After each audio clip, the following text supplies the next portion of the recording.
Hi, and thanks for joining us on Agile and Nonprofits. And today it's specifically the book club edition again. I'm Diane Leonard, Chief Product Owner for Agile and Nonprofits. And I'm Bethany Planton, Registered Scrum Master. And today's book of choice, Don't Overthink It by Anne Bogle. And we're in part 3 for our discussion. This book was broken into 3 distinct sections. So hold on, spoiler, or I guess rewind. If you haven't seen part 1 and part 2, pause, go take a minute. Unless you're super excited and you just want to dig into the end of the book, you want to know what happens and you're looking for those sort of spoilers.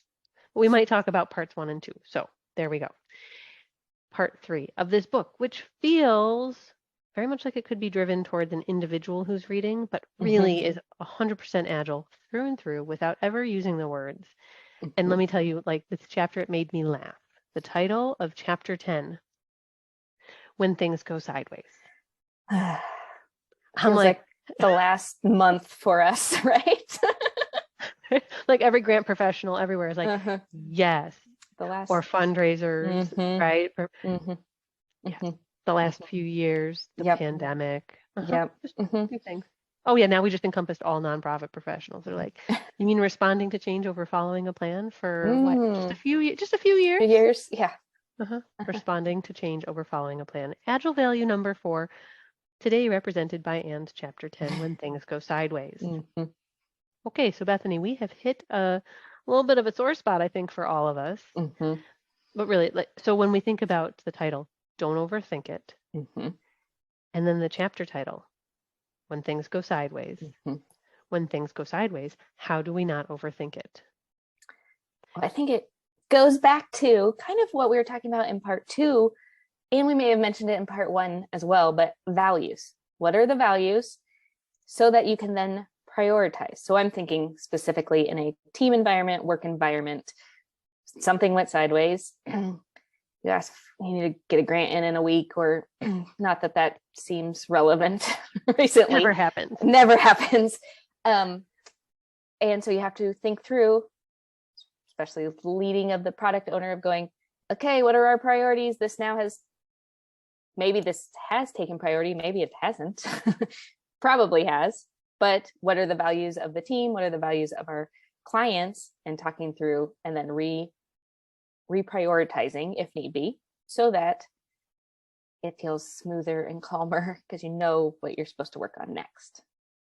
Yeah, such a good point. And I think what's important to draw out in your comment there is when things go sideways, it's not always your priority as a team or as a person to address.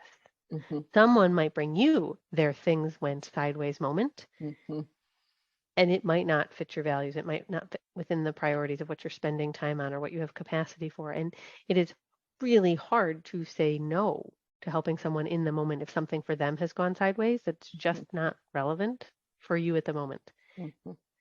Personally, professionally, right? That doesn't feel great, doesn't feel good. But I think that's what I would overthink. Like, but I want to help. You would think I'm an Enneagram too, because when people bring me things went sideways moments, I want to help. I want to help so bad. And then I have to put my product owner hat back on and be like, no, hold on. I could help you with that in 4 days. Right. I could help you with that in 7 days. I could help you in a slightly different way than what you have asked for. And like give myself permission to make a small choice and move on. Yeah. Okay. Well, that one just got deep because now we're also into the Enneagrams and thinking about what that means for like the different personality types we might bring in to our different decisions. Ooh, all the things.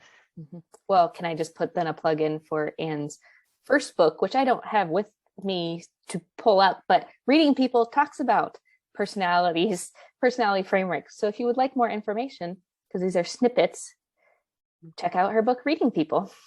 Oh, that is a good one. And actually now you've got me thinking, look at what is right here though, because I'm the one that said Enneagram and people are gonna be like, what was that? Right.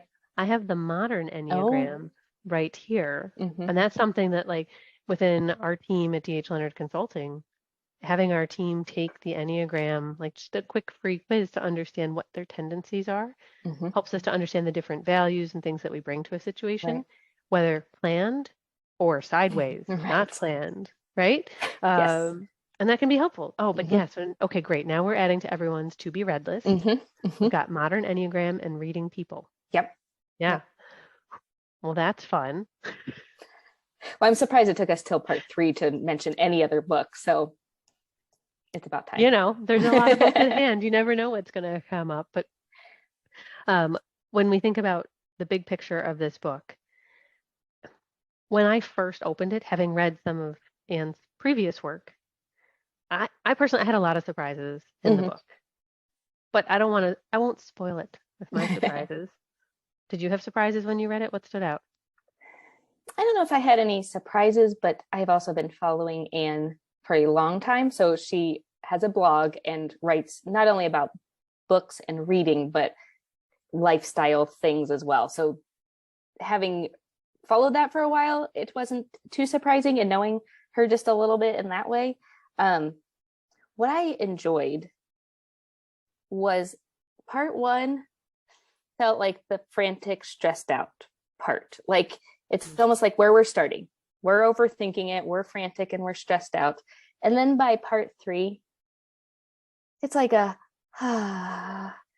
can be different, and maybe it's fun. Maybe we can have some fun with it. Which, as Scrum Master, I love the team happiness aspect of that role. And what can I do to help make the team happier?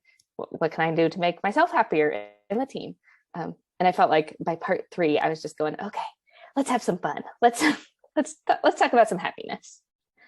Yeah, and I look at the title, and honestly, it actually makes me think a little bit about, well, hold on, I'll get that one too. When Oh. I hold up Scrum, the art of doing twice the work in half the time, I'm like gimmick, gimmick, not possible, Mm-hmm. gimmick.